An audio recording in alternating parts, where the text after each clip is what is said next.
सीमा जी, राधे राधे। महाराज जी कैसे पता चले कि हम दीक्षा लेने के लिए तैयार हो गए हैं? दीक्षा लेने के लिए सब तैयारी है। बस मांस मदिरा, व्यभिचार, जुआ, परधन अपहरण, इन बातों को छोड़ दे। और जैसे भी हम नीच अधम है वो गुरुदेव की दृष्टि पड़ने पर हो। लोहा कभी सोना नहीं हो सकता, लेकिन पारस के स्पर्श से सोना होता है। हम कभी योग्य नहीं हो सकते, हम सदैव अयोग्य हैं, पर गुरुदेव की कृपा ही योग्य बनाती है। तो हम अयोग्य होकर गुरुदेव की शरण में जाएंगे तो सच्ची शरणागति होगी। अगर हम अपने को योग्य समझकर गुरु की शरण में जाएंगे तो शरणागति ही नहीं होगी।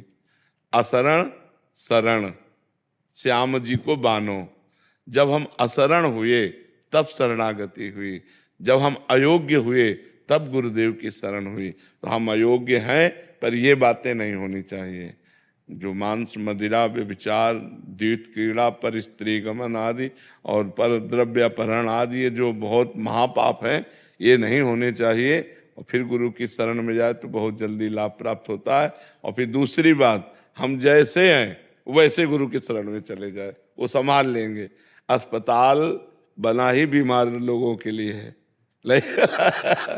अस्पताल के बाहर लिख दे कि आपको टीबी, कैंसर, किसी भी तरह का रोग ना हो, फिर आप एडमिट होइएगा, तो अस्पताल हंसी का पात्र होगा कि नहीं होगा? भाई अस्पताल तो हाई रोगी लोगों के लिए। तो अयोग्यों के लिए ही शरण शरण गुरुदेव भगवान है, जो अपने जैसे नीचों को भी स्वीकार करके महान बना देते हैं। तो हम कैसे भी हों, अगर हमारे अंदर प्रबल इच्छा जग जाए कि मुझे भगवान से जुड़ना है, तो गुरुदेव से जुड़ जाना चाहिए। यही योग्यता है, प्रबल इच्छा होना ही योग्यता है।